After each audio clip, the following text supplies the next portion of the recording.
Le mois de la fantaisie, j'ai décidé d'y participer. Qu'est-ce que c'est? Pourquoi? Quand? Qu'est-ce? Ben c'est pas grave. Hello tout le monde, j'espère que vous allez tous et toutes très bien. On se retrouve aujourd'hui pour la vidéo sur un challenge que je veux faire. Alors moi je me lance deux challenges en un. D'accord? Alors, c'est le challenge, c'est le mois de la fantaisie. Donc il y a déjà eu une édition en 2017, je crois que c'était la première. Et chaque année depuis, elle fait son challenge. C'est Stéphanie de la chaîne Piketty Bookin. Oui, j'essaierai de vous mettre les infos ici et dans la barre d'infos. Alors cette année, moi c'est la première fois que j'y participe. Je la suis déjà depuis un petit moment et en fait j'avais toujours pas participé. Là ce mois-ci j'ai décidé d'y participer, mais je me mets un défi en plus. Je l'ai commencé en début de semaine. Enfin, je l'ai commencé, on est le 23, donc je l'ai commencé 22, 21, le 21. Ah non, c'est vraiment un gros challenge. Mais c'est pas grave, c'était juste un petit peu pour mettre en accroche. Vous voyez, pour moi l'année prochaine être au taquet. Et puis de toute façon, j'ai décidé que si je n'y arrivais pas par rapport à ce challenge-ci, il y a un autre challenge en cours dont je vous parlerai quand j'aurai fini celui-ci. Donc certainement dans une semaine et demie à peu près. Où là il est question de fleurs et tout ça. Donc voilà, je trouverai un autre challenge pour essayer de caser d'autres bouquins. Pourquoi je fais un challenge? Parce que j'aime bien. Déjà de 1, ça permet de partager, ça permet de voir, ça permet d'avoir envie de lire d'autres choses. Et là, c'est du coup le mois de la fantaisie. Donc, on va lire de la fantaisie et elle a fait des menus. Donc, on a les 4 éléments, l'eau, la terre, le feu et l'air. Et moi, du coup, j'ai essayé de choisir pour chacun de ces éléments. C'est parti. Donc, on commence avec l'eau.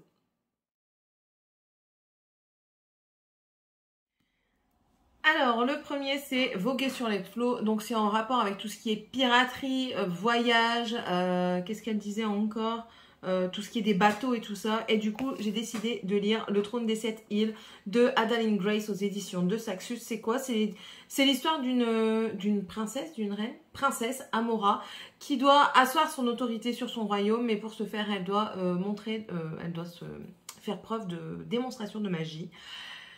Mais c'est un désastre, je crois. Voilà, oui, ça tourne au désastre et elle est obligée de fuir son île. Et de là, elle rencontre un mystérieux pirate qui va l'aider dans son voyage où elle va rencontrer des monstres légendaires. Elle va devoir les combattre. Donc voilà, c'est cette histoire. Donc ça, quand je l'ai acheté, j'avais super hâte de le lire. Mais en fait, j'ai tellement de choses à lire qu'il est passé un peu à la trappe. On verra si j'arrive à le lire parce que, j'en ai encore tout plein d'autres à vous présenter. Mais c'est une idée un petit peu qui peut venir. Donc ça, il pouvait rentrer dans plusieurs catégories. Mais moi, je l'ai mis dans celui du Vogon sur les flots. En deuxième, on a alchimie. Donc, c'est tout ce qui est en rapport avec la motion. C'était un mélange de magie et potion. Donc, la magie et la potion. Et du coup, j'ai décidé de lire L'école du bien et du mal aux éditions Pocket Jeunesse. C'est de Soman Chainani. Chainani, je ne sais pas comment on le dit. Donc, c'est ceci. Donc là, je crois que c'est une saga de 6 tomes, 5 ou 6 tomes. Là, c'est le tome 1. Donc, c'est quoi? C'est l'histoire d'une école, du bien et du mal. Donc, en fait, c'est... Zut. Voilà. On forme les personnages de contes de fées.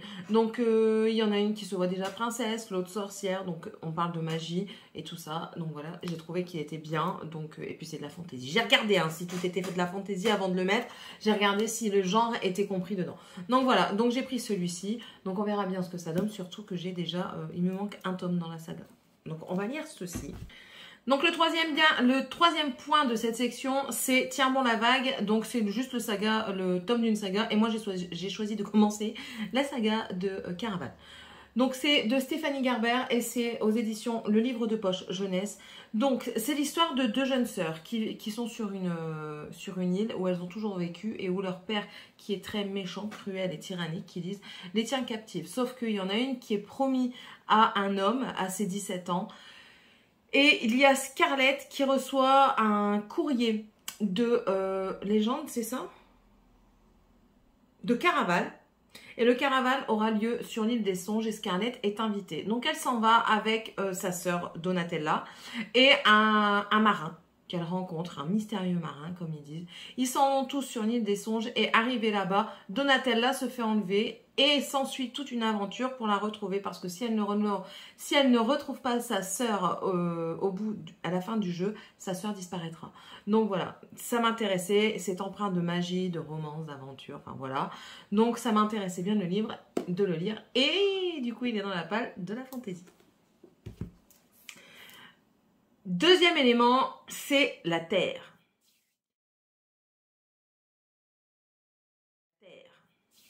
Dans la terre, on a une section pour le petit peuple. Qu'est-ce que le petit peuple? Donc c'est tout ce qui est fées, ogres, enfin voilà, tous ces petits gens-là. Tout petits. Quoique les ogres, c'est pas des petits. Sauf s'il y a des ogres fées. Ça pourrait être un thème, hein, d'accord. Et ben j'ai choisi Fable Haven de Brandon Mull aux éditions Pocket Jeunesse. C'est le tome 1 également. Oui, je sais, j'entame encore une fois d'autres séries, c'est pas grave. Et pourquoi j'ai pris celui-ci? Parce qu'en fait, c'est l'histoire de deux jeunes enfants qui sont envoyés chez leurs grands-parents. Et leurs grands-parents ne sont autres que des gardiens du sanctuaire Fable Haven, où vivent justement des petites fées et tout ce qui s'ensuit. Sauf que, ben voilà, ils vont encore y avoir des aventures, des méchants et tout ça. Ça m'intéresse. Du coup, je l'ai mis. Le deuxième, du coup, c'est Découvrons le monde. Donc, c'était en rapport avec tout ce qui est école et apprentissage. Et du coup, j'ai pris Engrenage et sortilège d'Adrienne Thomas aux éditions Rajo. De quoi ça parle? Ça parle de deux adolescentes qui sont dans une école, l'école prestigieuse des sciences occultes et mécaniques de Célumbre. Et en fait, il y en a une qui évite de peu une tentative d'enlèvement. Et de là, elle va devoir les deux jeunes filles sont... Je crois que c'est deux jeunes filles, je ne sais pas. Elles ne s'aiment pas, mais elles vont devoir fuir ensemble pour échapper à on ne sait quoi et du coup survivre. Voilà, c'est énigmatique, ça m'appelle. Le troisième, c'est Les doigts dans la boue et c'est un roman graphique. Malheureusement, je n'ai pas de roman graphique, mais c'est bon à savoir pour l'année prochaine. Je vais peut-être m'y intéresser un petit peu plus. Troisième élément, le feu. Le fire, comme elle dit.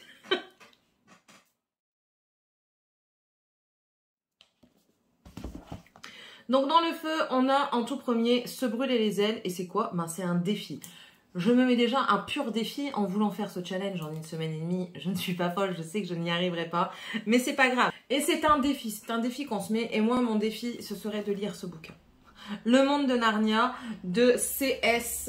Lewis aux éditions Gallimard. Alors moi j'ai l'intégrale et l'intégrale il y a 1, 2, 3, il y a 7 histoires dedans qui sont réunies.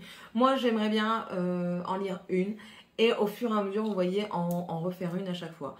Donc là il faudrait que je lise Le neveu du magicien et il y a 108 pages. Je pense que c'est possible mais après vous voyez c'est des toutes petites écritures. Toutes petites. Donc on verra bien, mais ça c'est un défi. Et franchement, depuis le temps que je l'ai, j'habitais à Dunkerque à mes 18 ans. Donc ça fait 10, 11, 12, 16 ans. 16 ans que j'ai ce bouquin, 16 ans qui traîne et 16 ans qui n'est pas lu. En fait, j'ai adoré voir la couverture, j'ai adoré ça, mais jamais lu. Non. Et je n'avais pas payé si cher que ça, 22 € quand même. Mais bon, voilà, ça c'est mon défi. En deuxième, on a C'est chaud patate. Et c'est quoi C'est chaud patate? Il faut lire un bouquin de plus de 500 pages. Et quoi d'autre que Sorcery of Thorns de Margaret Rogerson aux éditions Big Bang. Donc dedans, il y a combien de pages exactement? 570. Voilà, 570 pages. Alors, c'est quoi? Je ne sais pas trop. En fait, c'est Nina Quill qui me l'a vendu. C'est son préféré, donc elle me l'a vendu. Mais d'après ce que j'ai compris, c'est une jeune femme qui protège des livres néfastes, des livres de magie, des grimoires noirs.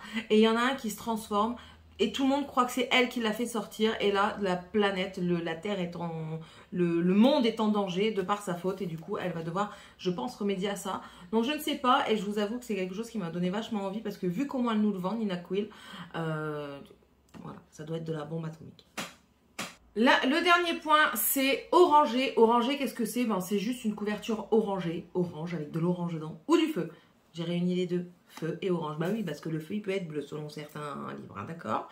Donc voilà. Et là, c'est Les Princes de Feu de J. Robin aux éditions Plume Blanche. Magnifique édition qui fait des superbes livres, soit dit en passant. Cette histoire, c'est quoi? C'est l'histoire de deux frères qui sont héritiers d'un trône. Le premier, qui est le nouveau-né, est dédié à ça. Vu que c'est le premier-né, il doit prendre la place. Sauf que lui ne veut pas. Lui, il rêve de voyage, il rêve d'aventure. Donc, il s'en va. Et son frère, qui a peur de le perdre, il va pactiser avec un djinn. Donc,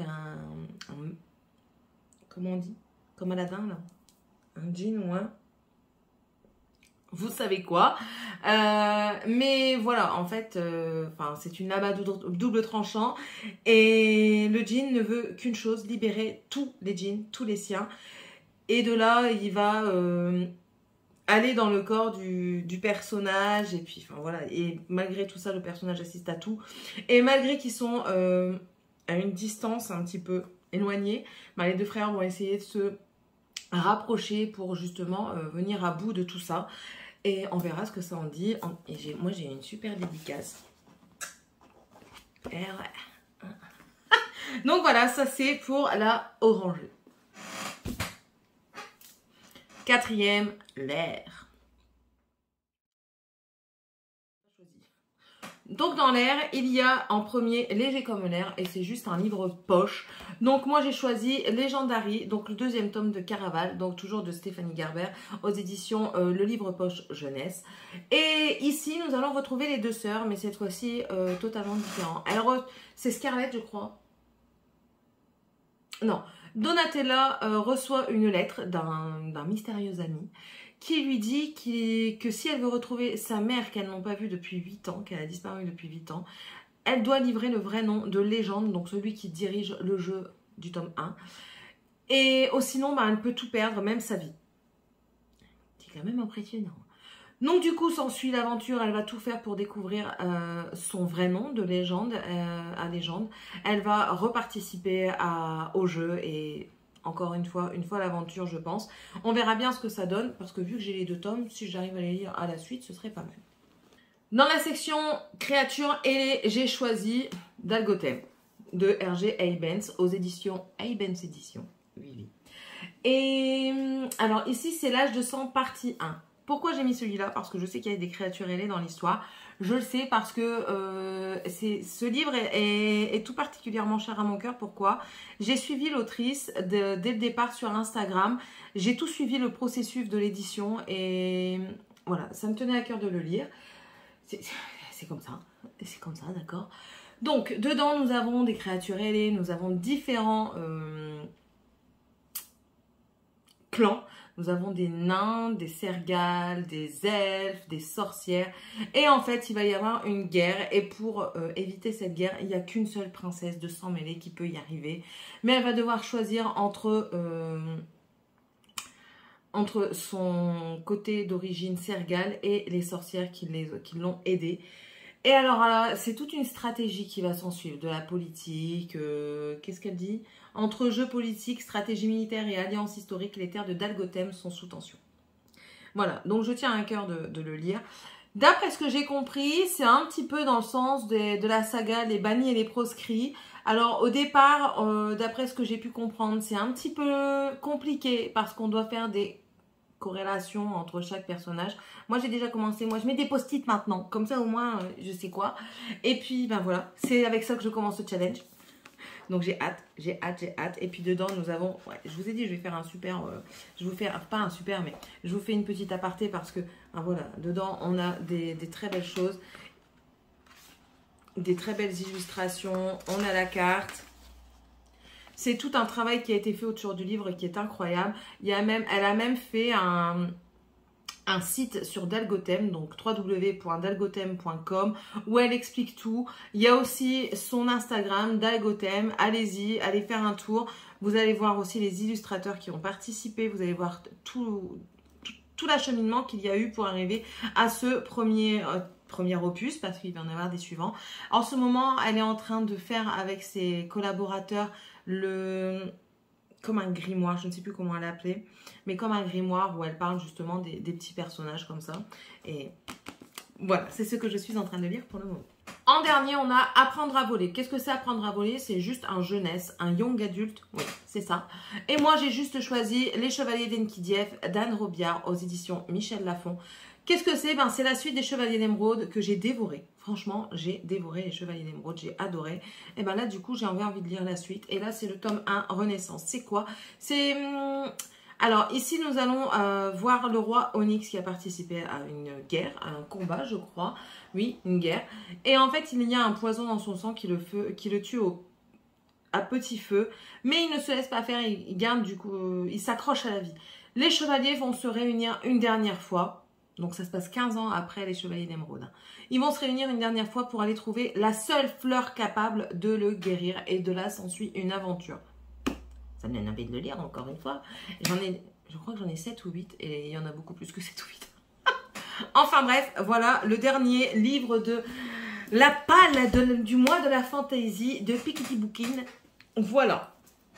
Dites-moi un petit peu si ça vous a plu. Dites-moi si vous aussi vous faites des petits challenges comme ça, même si c'est pas spécialement livresque. Moi, ça me plaît. Et puis voilà, tout simplement. J'espère en tout cas que cette vidéo vous aura plu. N'hésitez pas à vous abonner si c'est toujours pas fait. Et si vous le désirez, moi, c'est Céline ici. On fait un tout petit peu de tout. Voilà, on se diversifie. Et puis, n'hésitez pas à me mettre un petit commentaire, me dire si vous avez lu certains livres que je vous ai montrés, si je vous ai donné envie, mort de rire, à lire certains trucs. Ouais, moi, je suis pas très vendeuse. Hein. Il faut que je lise avant pour le vendre. D'accord? Et puis, sinon, on se retrouve dans une prochaine vidéo. Allez, je vous fais d'énormes bisous. Bye!